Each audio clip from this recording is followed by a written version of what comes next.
Hi, everybody. Welcome back to the Connected Classroom. My name is Rusty May. I am a school counselor by trade, and I've been doing distance education in one form or another for about the last 17 years.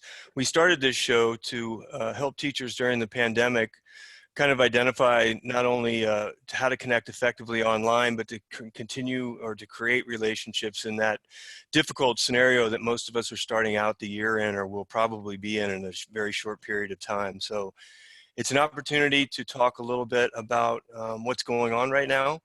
And my very special guest today is a dear friend of mine, a mentor, probably my first real boss in education. Gave me enough rope that I didn't hang myself on several occasions. And I consider her like a second mother to me. Marilee Johnson is a retired assistant superintendent of schools in Glenn County, California. And she's good enough to join us today. Got up very early to participate in the show. So Marilee, thanks so much for being with us. Glad to be here. I like to try to get everybody that's on the show to say hi before we start our conversation. So I'll unmute Teddy first because Teddy's always good about it. Hey, Teddy, how you doing? Hi, Rusty. Good day, everyone. What's going on? Pretty good for the most part, at least in New York State. Overall, I'm not really optimistic about what's going on in universities. I've been hearing a surge of cases going on, and I'm really monitoring the actions that universities are taking in regards to students having parties and not really following protocol and procedures needed to combat COVID and limit the spread within the community that these colleges reside in. When do you guys go back? We go back next week, Monday. I think that's the 31st of August, if not this Monday. Yeah, so sometime Monday, we are going back to start classes. And that's face-to-face for you? Yeah, it's a combination face-to-face and hybrid. I do work at the library, so I am going to be in contact with a lot of students, faculty, staff, which isn't a problem, but we already have the necessary equipment and resources needed to avoid any transmission of the virus. Okay.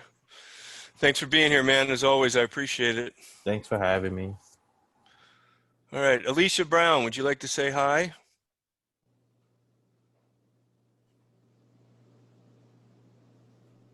Hello. Hi, Alicia. How are you? I'm good. Where are you visiting us from? I'm in Tallahassee, and I work in the library, interlibrary loan. So I watched you all last week, and I joined you all today. Thank you. Thank you. Is Tallahassee about to get the next hurricane? Is that coming your way? Oh no, we may get some rain, but I'm hoping we don't get what they're about to get in Louisiana. Okay. Thanks for being here. Thank you. How about Shannon? Shannon, do you want to say hi, introduce yourself to the audience? Go ahead. Shannon? How about Katie? Katie, you want to say hello? Yeah, hi. Nice How to are be you? back. Good to see you again. Yeah, thank you. I'm a school psychologist in Michigan, and we are starting the year remote, at least until the 28th of September. I will have an opportunity to go back one-to-one to finish up or reconnect maybe with evaluations that were started in March, February. If parents want to, if they're comfortable coming in face-to-face, we would do it one-on-one. Okay. Wow, it's going to be. Are you guys getting any additional support? We're thinking about the mental health aspect of this being significant. Are you getting any additional support for school psychologists or with the counselors? We're not having additional staff, but we're forging new community partnerships that are pretty exciting. We have a clinical trauma trained therapist in our building. And nice. Yeah, it's really nice. And then we also have a neat counseling agency that works with kids 10 to 21, and they're going to bring telecounseling into the school so that the Great. high school student would be able to use a computer to connect with a social worker. And it also is a connection to, it's through a hospital, so it could potentially help that family get medical. Wow, that's some exciting stuff. There are some positives coming out of all of this. Thank you, Katie. Yeah, thank you. Carol, are you there? Would you like to say hi?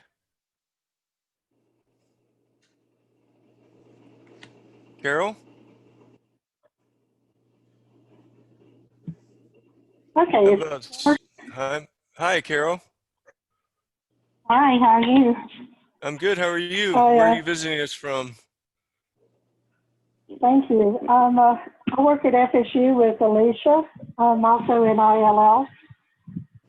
Okay. And we joined you, like you mentioned, we joined you last week and enjoyed it so much, we decided to come back. Well, thank you very Looking forward much. to more than we're going to have. It's good to have you. Thank you.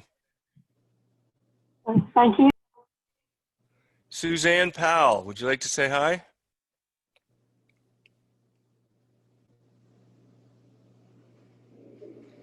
Hello. Hi, Suzanne.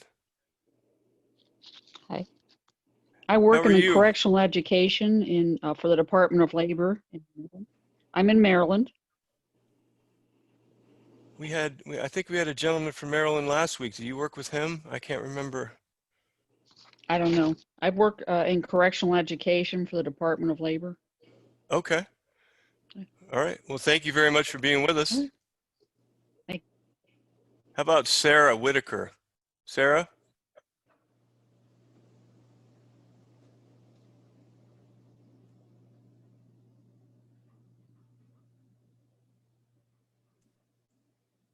All right. And finally, we have, is it Jean? Jean? Jean?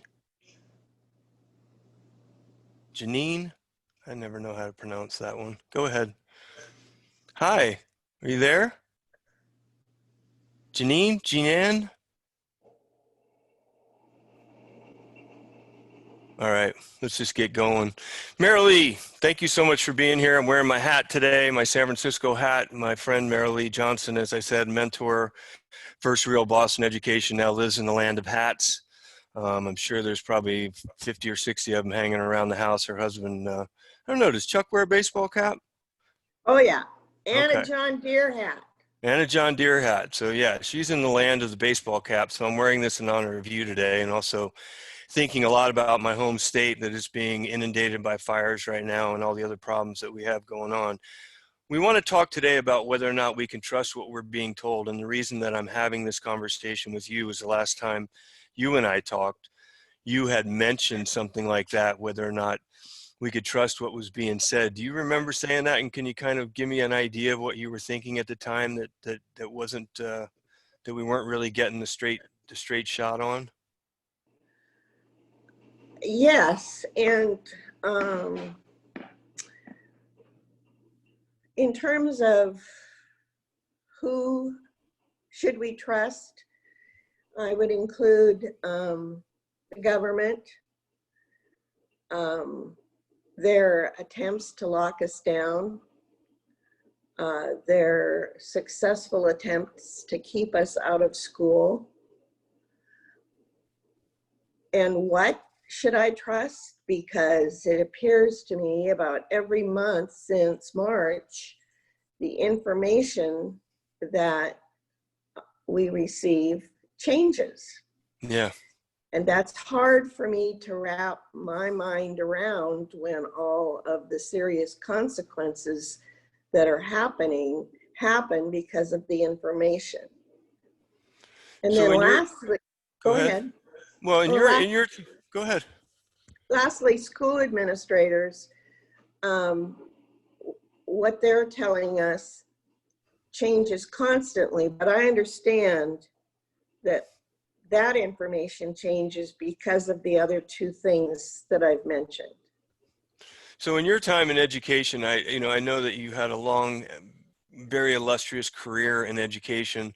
You also have, what is it? Is it 4 of your children that are in education currently? Well, you count the in-laws, outlaws, there are 7 teachers. Okay, so we have 7 teachers. So you're still seriously connected with the education process. What are they telling you? Like Casey, your son, Casey Johnson, he's a vice principal, so he's kind of at that administrative level. What are your kids telling you about the information that they're getting right now about how reopening is going to work and so forth? Well, it's varied. A good example of one of the community issues right now is we live in Glenn County, and I'm in the north part of the county, and our little neighborhood school, a K-8 school, Capay, because our county's on the state watch list, can't open. Across the county line, 15 minutes in Tehama County, because they're not on the watch list, Kirkwood School, a K-8 school, opened last week. Okay. And so parents hear all that, and it's very confusing and frustrating. From my children, the administrator, his main thing is constant communication. Whatever he's being told, he is out there with the parents online or in one-to-one and with students. Whatever he knows, he and the principal are conveying and doing a lot of outreach. Another difference in terms of, let's just stick with my kids. We've got a high school special educator for severely handicapped. We've got a small high school, 70 students, 712. He's a history teacher and a coach. We've got the vice principal. His wife is a 2nd grade teacher, bilingual. Let's see, Megan is a 22-year veteran, 1st grade teacher, 98% poverty classroom. And then we have Erin, who is at the high school, a librarian, athletic director. And how do they feel about the idea of whether, do they want to go back? Do they want to be back with their kids? Do they think that this can be controlled based on what they're hearing? How do they feel? Is that mixed as well? Unanimously, Becky, the 2nd grade bilingual teacher, she and Molly are the 2 that cry every Thanksgiving when we give thanks. She's the one that cried and said, if this was what it meant to be a teacher, I wouldn't be it. Yeah. They all want to be back in their classroom. So the idea of the online education is such a challenge, and the ability to be with their kids is the most important. It's the driving factor. Absolutely. And they're smart kids. I'm prejudiced, but they're smart and they're courageous kids. So they would do whatever was needed of them to serve their students. But to serve their students, they just they can't make that personal connection that's such a great part of teaching learning. Do they also understand the position of, say, a 55-year-old teacher who might have a pre-existing condition that makes them more vulnerable, that wants to not be in that situation? Are they empathetic to the other side of the aisle? Absolutely. Okay. And 2 of them are union presidents. And so they are very much in touch with those people and people that, moms that have little babies. So yes, they're empathetic, but they would prefer that they were moving toward different options, and they have lobbied for that in negotiations. And this is kind of an interesting thing, Rusty. Last week, Megan said she was in negotiations on Zoom for 3 full days. And what they were asking for was the ability for moms that had daycare issues to be able to come to their classroom, because they're all being asked to come to their classroom to Zoom. And it was difficult for the moms that have childcare issues. And she couldn't figure out why the superintendent was being so hesitant. And it took 3 days. And finally, at the end of the day, he said, okay, we will allow moms to do it at home, to Zoom from home. But I need one of you to come in and help me craft a letter, because it's going to be a very sensitive letter. And it's based on, in the spring, when they were Zooming from home and being observed, he used Megan as an example, and you know Megan. He said, if all the teachers that were Zooming from home could dress professionally with their jewelry or whatever it makes them look professional, like Megan, then that will be a requirement. Because we saw teachers on the Zoom in their pajamas with things maybe inappropriate in their home behind them. They hadn't been trained about, everybody in the world can see you, so dress like a teacher.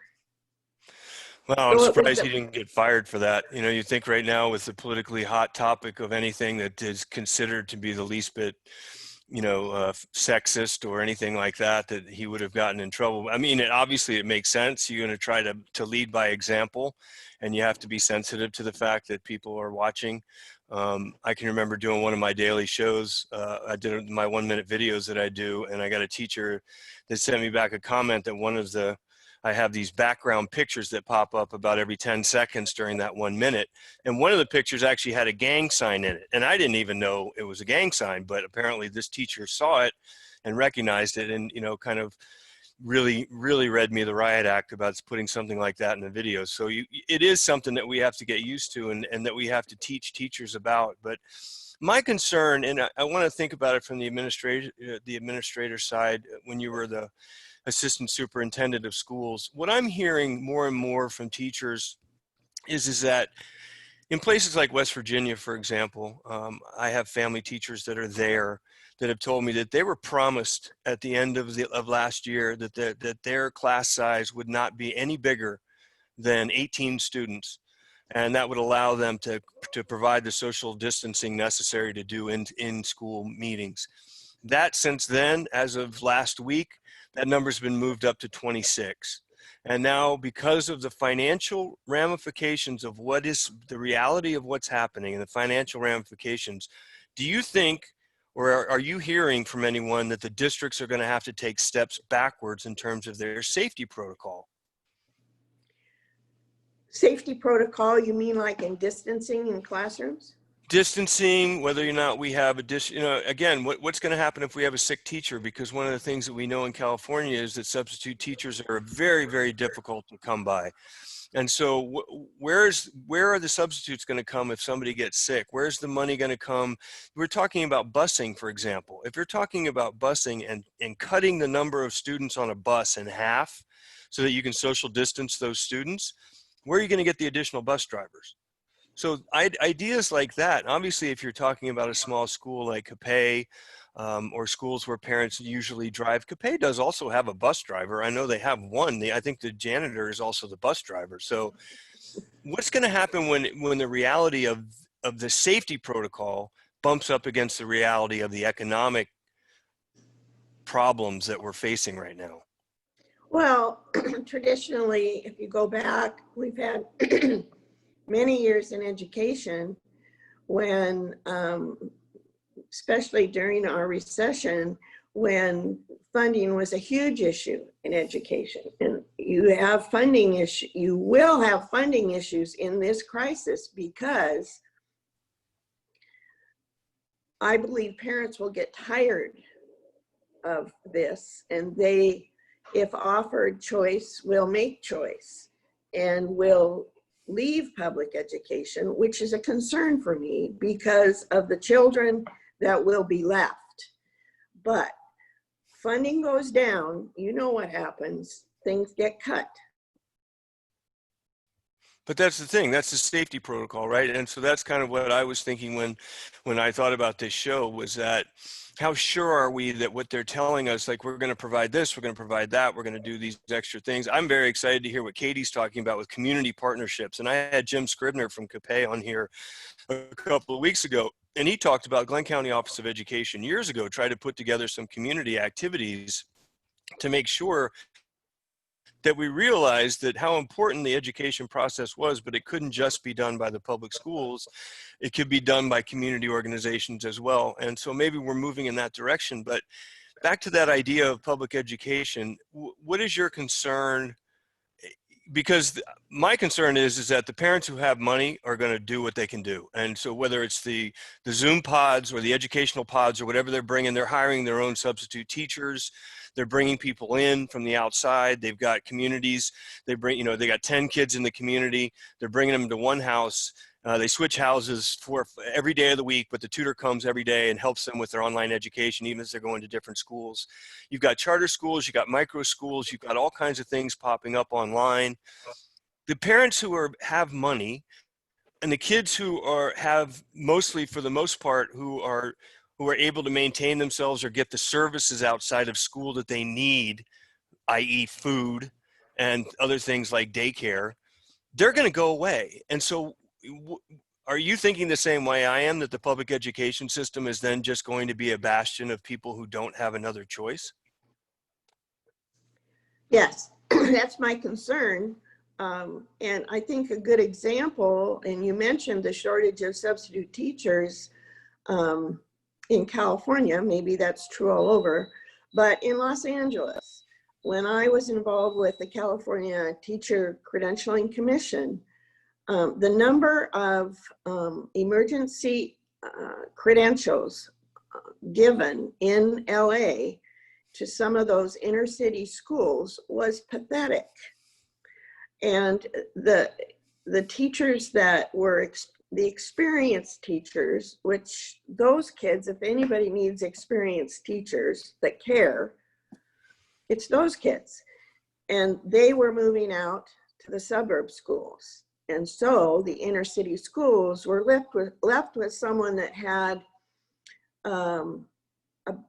90 units, maybe, and on an emergency credential situation. So yeah, it's happening now, but I could see it happening again. And the purpose of education, if you all had your education class and remember, was to prepare our children to be efficient and positive citizens in a democracy. And teachers, that's what teachers do, especially in the elementary levels. And you mentioned food, and there's a term that's floating around here because I'm on the little Boys and Girls Club board, and they've really stepped up filling some of the voids for families in terms of food insecurity. That's right. The term. So, and again, that jumps my brain to all the connections that can be made in the community when things are tough in the school. They're out there. And if you remember, Rusty, in the 90s when drugs were such a big deal in the school, we had to step out and reach into those, fight the turf, but say, we need your help with this, with the drug and alcohol programs, health services, mental health. And then some funding came behind it, but we had to reach out. Let me see if I can get Katie to jump in from that point really quick. Katie, are you there? Yes. How are you? Talking about those community service ideas again, and that neat partnership do you have? Do you guys have ideas of other things that you're hoping to do? Are you feeling like the community organizations are going to come together to try to make this thing work? I feel like in terms of mental health, we have some good connections.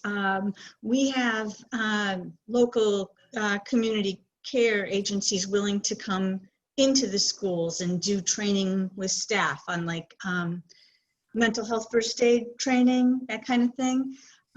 We are going to be able to continue providing school lunch and breakfast while the kids are remote. What we don't have, and what I, is sort of what you've been emphasizing, which is childcare options for parents who are essential workers, who can't be home with their children during remote learning. And that's a big worry for us, is how many kids are actually, how many, 8 and 9-year-olds are home alone with remote learning. So they've offered this until we get back face to face. You can be remote in a structured way where you have a class schedule and you are online with your teacher at certain times, or you can be online in a flexible way. So if your parent is working and they can only work with you at night, you can do the activities then, but that still doesn't take care of childcare. Right. Yeah, that's a huge issue. And one of the things that I'm really interested in, I read an article that was floated recently, Marilee, I'll ask your opinion on this, both about the idea of teachers last week being classified as essential workers. Basically, the government has now come out and said, you guys have to go back to work. That is your responsibility, which I don't think the unions are going to take very, very, very well. I think they're going to push back on that. But considering that, what I also read recently was the idea of floating something like the Peace Corps, but for 22 to 25-year-olds right now who can't get a job anywhere. There aren't any jobs. There's enough economic catastrophe that nobody could do it. But they were talking about a tutoring corps. And what they were talking about was creating in communities, finding spaces where, kids could come and they could work. They may not even be from the same school, but it would sort of be an extended idea of like a place where they could come to do their online education piece and give their parents an opportunity to go to work. But my concern with that is if you were talking about unqualified teachers with at least 90 hours of some sort of educational training, you're bringing in a 22 to 25-year-old with a bunch of kids who, we know what classroom management is like. We know how long that takes. That's going to turn into I think it would just melt down almost immediately. I don't know. What are your thoughts on that? Well, I'm going to go back to the essential worker piece. It's interesting that you bring that up because, as I mentioned, I'm a board member on the local Boys and Girls Club in Hamilton City. And we Zoomed last night for the board meeting. And they started talking about, they were in the middle of an approval process with Glenn County, and we're pretty sure within 2 weeks they were going to get approval to open. So my question was, is your approval process with the county similar to a waiver that a school district might have to get through the health department to open? And the answer was no, because we are not in the ed code. We are considered childcare, and therefore we are essential. And it got me thinking, if anything, listening to my teachers in my family and my grandchildren that are Zooming, if anything is essential, it's teachers and kids being in classrooms. And you're right, the union might fight it, but the bottom line is the majority of teachers, I always believe, are more of a positive bent and would say, no, we want to go back. Now, you have to believe I come from a premise that the union is not teachers. The union is a separate entity for me. But you also have to realize, and this is what's happened in several different states so far, or different districts and all around the country, where you have 1,000 teachers in a district, and all it takes is 100 teachers to say no, and you're shut down. So I get it. So you got 90% of the teachers that are on board and that they want to go back and they want to be with their kids. All it takes is 10% to shut down. Glenn County would shut down in a second if they lost 50 teachers, because they just simply wouldn't be able to pull it off. The class loads would be too high.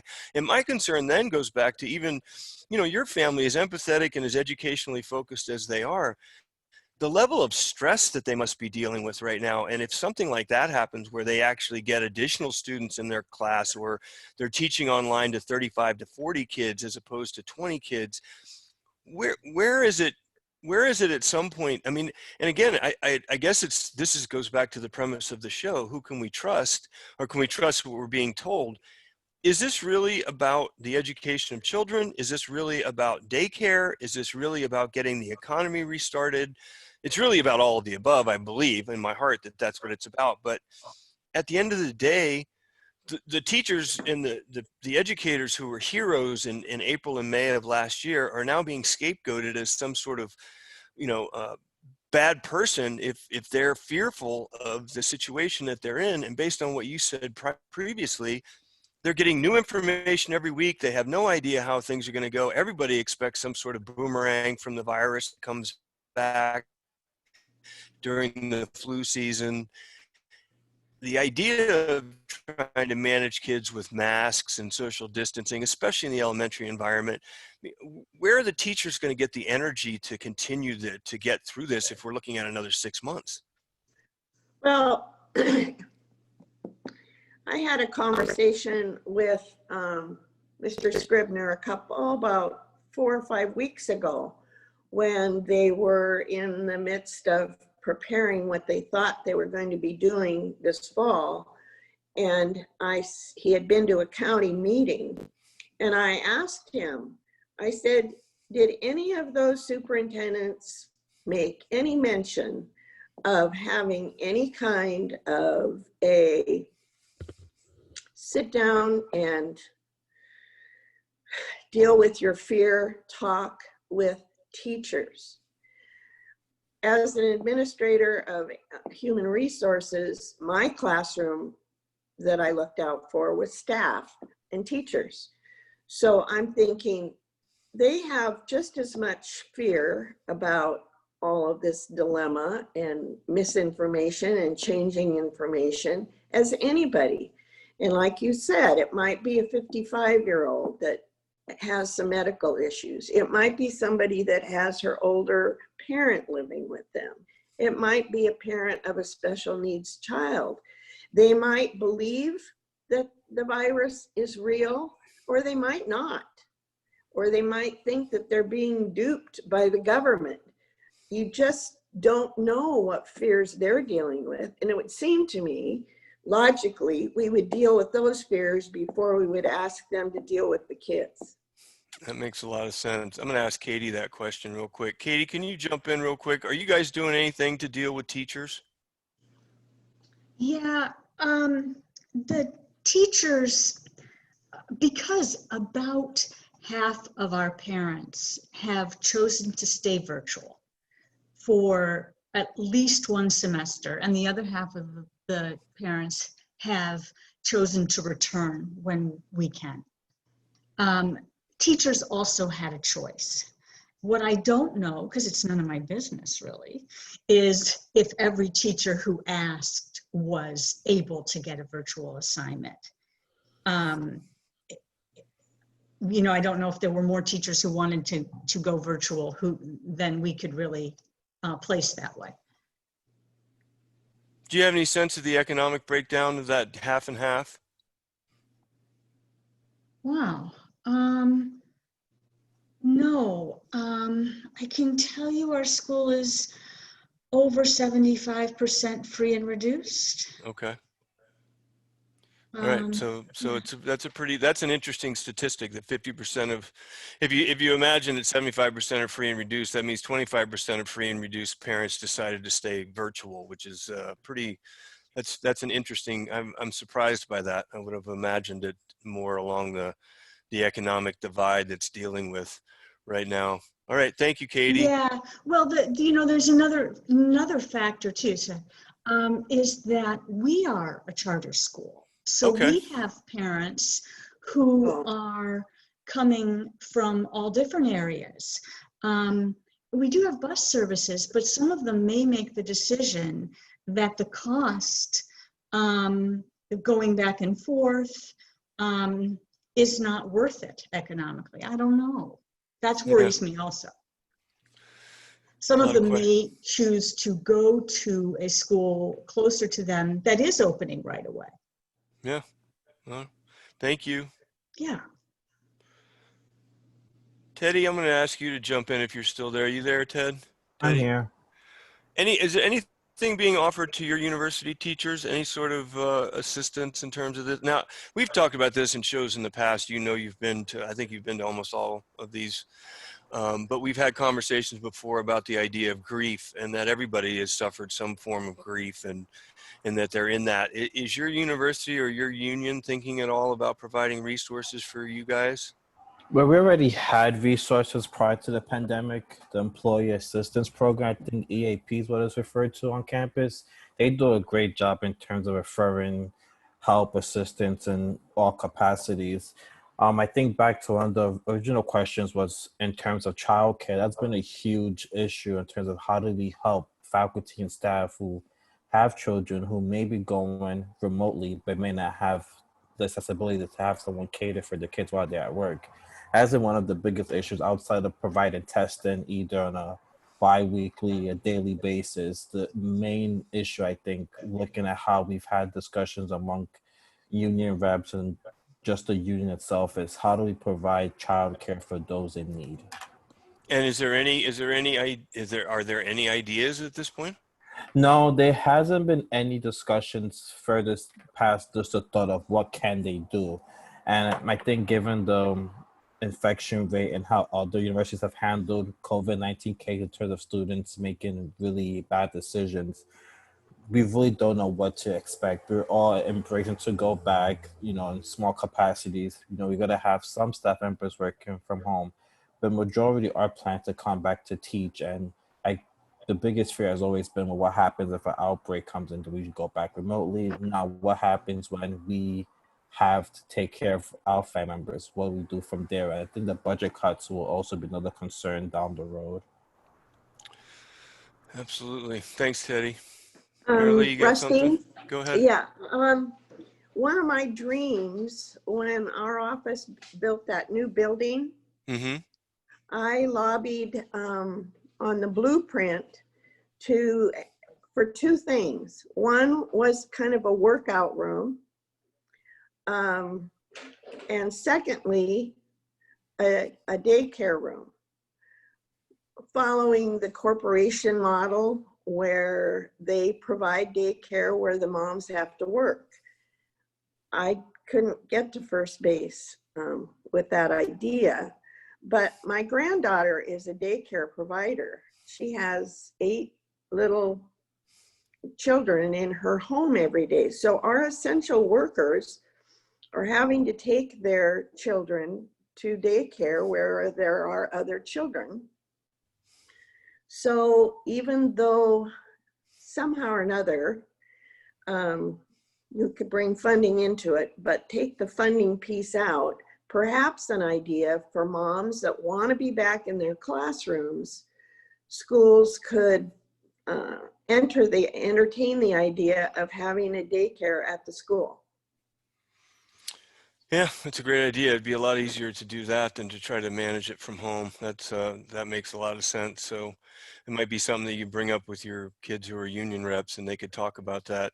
But what really is surprising to me, and obviously there's so much in this that's going on in our country right now, and there's some deep, significant issues, is that you really aren't hearing, but with the election coming up, at least from what I heard last week and what I've heard in the first 2 days of this week's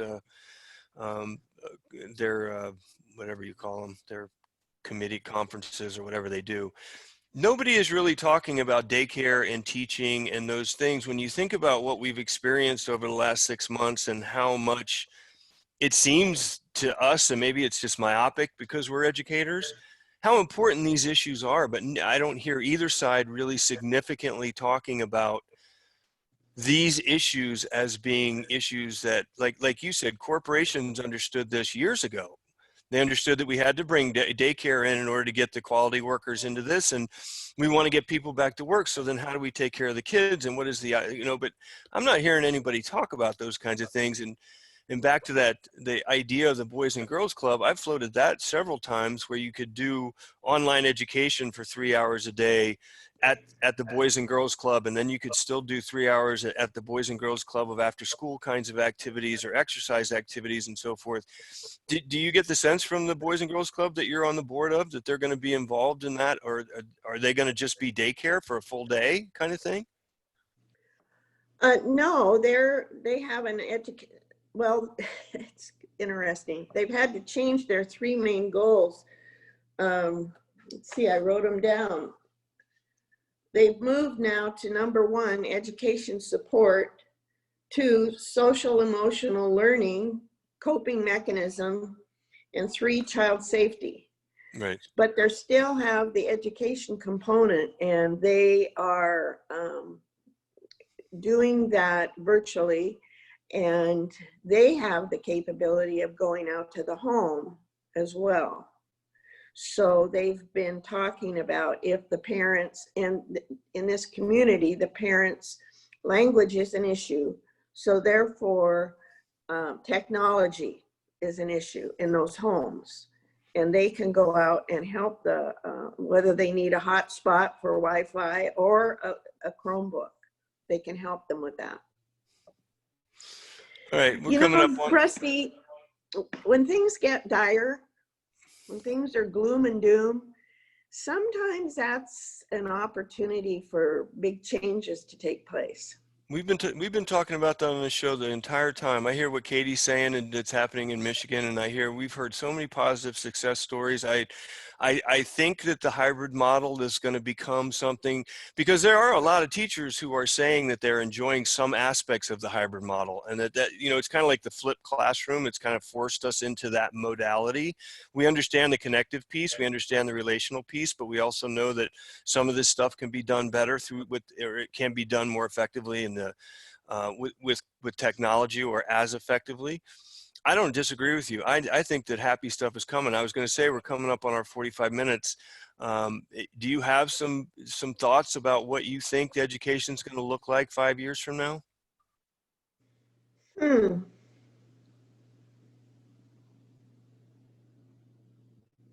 I think I'd need a day or two to really think about that. That should have been one of my prep questions. That's right. I think that just because of all this, it's definitely going to change. Definitely. I just can't. And I've got grandkids, K-12 and university. Now talk about the university. That's where I worry. I'm not real happy with universities right now. Are they still charging the housing and the food and everything, even though the kids are going remotely? Yes, they're doing that. And my husband was at Chico State for 35 years preparing secondary teachers. And they've taken, this could be a whole nother 4-hour conversation, but I'll say it. They've taken some of the basic classes, foundational kinds of classes out, and put classes in that have a political necessity, but not a foundational one. So I'm not real impressed with the bachelor's degree anymore, quite frankly. But let's talk about that another day. We will. Anybody have any? Might want to chime in. I know. I want to see if anybody has any final thoughts on that last question. I'm going to start with Teddy because he always helps me out. Teddy, what do you think education is going to look like in 5 years? Well, I would hope it looks similar to what we have now, where parents and students can have the option of either doing it remotely or have a hybrid style. I recalled a couple months ago, I attended a webinar on Learn Revolution, and someone had interviewed 2 parents, well, 2 family members who both had kids, and one said they excelled remotely, another one said they excelled back in the classroom. So I think if we can move forward and find that option, and either do it where, okay, if students can be in the classroom 3 times a week, be remotely twice a week, or vice versa, it can go a long way. I know from my personal experience, I was never comfortable raising my hand talking in class. And when I finally was able to do my master's online, I felt the sense of relief that, hey, I can actually participate without having that scrutiny and that burden.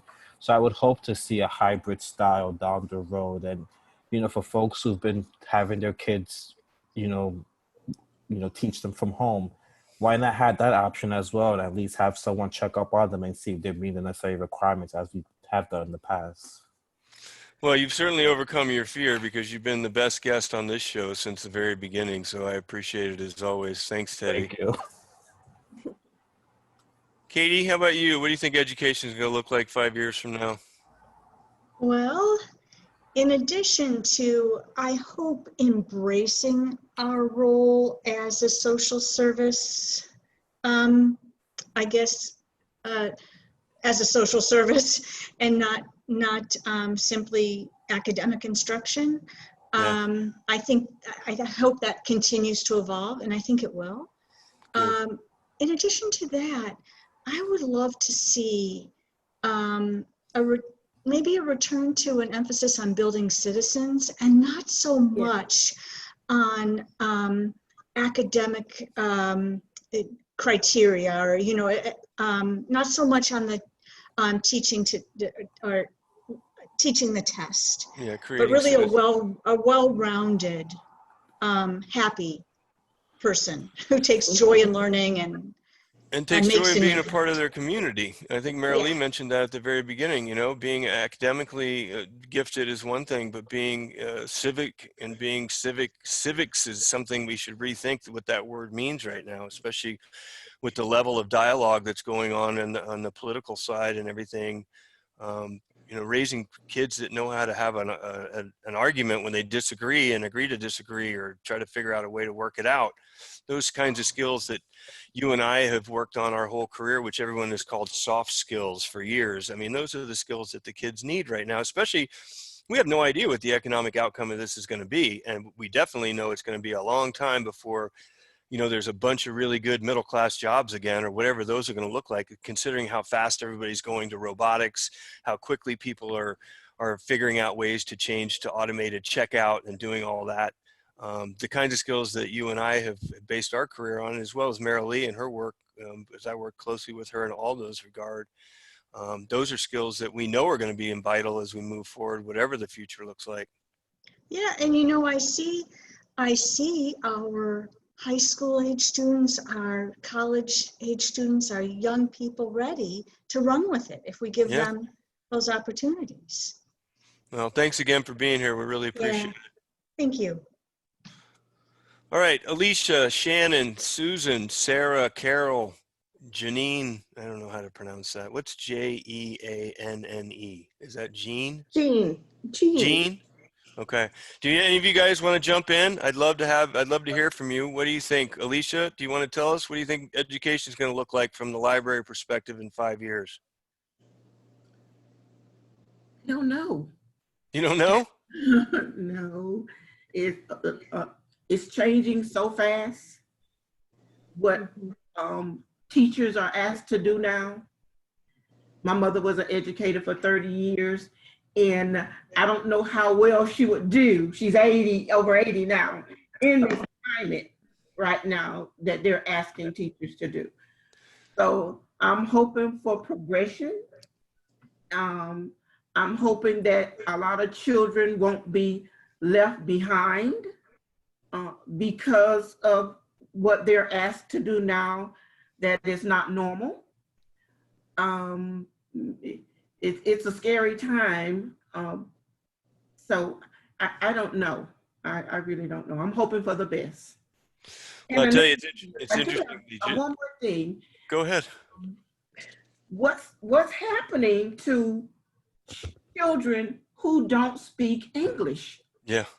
And they're trying to learn from home, where they had some support, more support in the classroom rather than outside of the classroom. What kind of focus has been done to these children who are now left without a lot of support?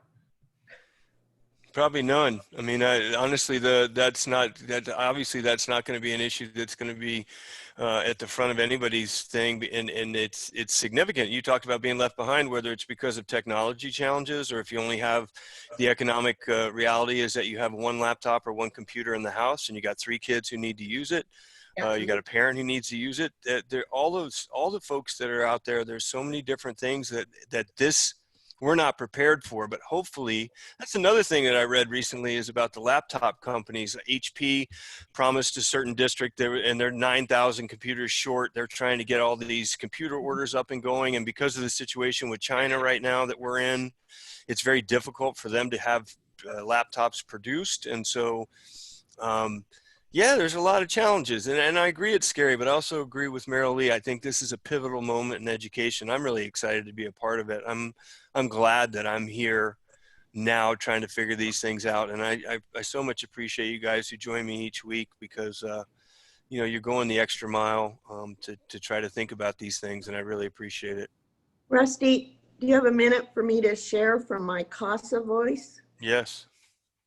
CASA stands for Child Advocate for a Foster Child. That's a group of kids that I'm really worried about being at home. Is that usually the number of kids that are identified and pulled out of those abusive situations are identified by a teacher. Yeah. Well, that's the other thing you realize is that we are the first line of defense when it comes to domestic violence or any kind of child abuse kind of issue. That's the thing. The first thing I was taught as a counselor. Well, you know, we're mandated reporters, and you know, there was so many times we called CPS in Glenn County whenever there was an issue going on, whether a kid looked disheveled or a kid was having problems or, you know, whatever it happened to be, we could use that. And you know, you're not going to see that as much online, or if that kid is in that situation, they're oftentimes not going to go online. So they'll do the hide and seek thing because they're, you know, that's what they have to do. So these issues are real for sure. Suzanne, Sarah, Carol, anybody want to join in? Suzanne, do you have any final words? What education is going to look like in 5 years? I think that this has caught us all flat-footed, and as mentioned, it's going to affect all sorts of different groups of children that may have been receiving different services like ESOL or different supports or maybe disabilities or something. Says that clearly isn't be happening in the same way that it was before. So this has been a huge learning curve. I hope we learn from it correctly. Well, Plus, thank you correctional ed, which I'm in, that caught us completely flat-footed. They, by law, have to receive education, but there's almost no way for them to do that inside the prisons, you know. So, yeah, it's been a huge learning curve. Well, thank you for everything you're doing. I actually worked, there was a Glenn County Juvenile Hall School, and I had Meryl Lee got me in there for a period of time, and I worked in there. I was doing classes in there for I think about 6 or 7 months, but then they kicked me out because we'd go in there and do a really cool lesson and get the kids all kind of introspective about what was going on inside of them, and then I would leave. And then the guys who were responsible for taking care of them were saying that the kids oftentimes had emotional breakouts and they had a lot of real problems because they didn't have somebody to process with. So you've got a lot of significant issues to deal with. Thank you for what you're doing. Sarah, would you like to join us? Oh, I've been listening. It's been very interesting. I'm from Gwinnett County Public Library, and I can't speak for teachers because I'm not in an education system, but I think that the future of libraries is going to be very much more as community, much more community involved. We're going to have to think outside the box instead of the people coming to the library. I think the library is going to have to come to the community. I think there's going to be changes. That's interesting too, though, is that the library seemed to be one of the access points for students who didn't have internet. They could go to the library to get some work done. So that's not happening. Is that the case? So you're not being able to allow kids in to work? We currently are doing curbside service only, so no, people are not coming into the library. We have extended the Wi-Fi so that people can come to the car park. And in fact, people do. They come in their cars to study using our Wi-Fi, or they can sit outside. We have tables outside underneath awnings that they can access. But no, they can't actually access the computers at the moment. Okay. We're waiting to hear when it is safe to have more people come into the library. I don't know when those dates are. Yeah, it'd be interesting though, even getting the books and materials out to people. How long do you have to, like, once you get them back, how long do you have to isolate those materials before you can send them out again? So Yeah, we that's have it. a quarantine system in place where we leave the books so that they're not handled until several days have passed, and then they're available again for recirculation. And actually the curbside is extremely popular. I think that's going to stay. The customers really like it, but that's not addressing what you were talking about today. So I don't want to go down that road and change the subject right at this point in your No, meeting. I appreciate it. It's good to hear another voice. Obviously education is education. It doesn't just happen in school. So I'm glad to hear things are working out there. Thanks for joining us, Sarah. Thank you. Carol, you have any final thoughts? What education is going to look like 5 years from now? This is Carol. Carol, any thoughts? Okay, sorry. Yes, am I here? Yes, you are. I think I'm on mute now. No, Thank we you. can hear you. Libraries, libraries have been adapting to changes for years, at least the academic and public libraries especially have been adapting to the changes in society's demands. Like with our FSU students, they were wanting more of a social type environment. Yeah. And so we've adapted to that. And I think classes are going to probably end up being, changed too, where it might be more, like you said, a hybrid type thing where people will be able to have their choice as to how they want to teach and or attend classes, all the way up and down the education line, and possibly even community, being in the changeable too, reaching out to the community and see what they might need. Yeah, well, everybody needs to start talking, and I don't hear a lot of that going on right now. So thank you very much for being with us, Carol. Shannon, I agree with you. Shannon writes in the chat that she's worried about the imbalance between classes and her affluent students having all the materials they need, and that the migrant and lower income students are being left behind. I think someone mentioned that earlier, but it may have been Katie, or maybe it was Meryl Lee that mentioned that as well. But just the idea of who's going to get left behind or who's going to get left in public education. So there's a lot of stuff to answer, a lot of questions. I appreciate Meryl Lee. Thank you so much for being here. Do you have any final thoughts? Well, I appreciated being part of the conversation with people from all around the United States. That's just a learning piece for me that's exciting. I liked it. And I guess I'd close, you should probably always close with something positive.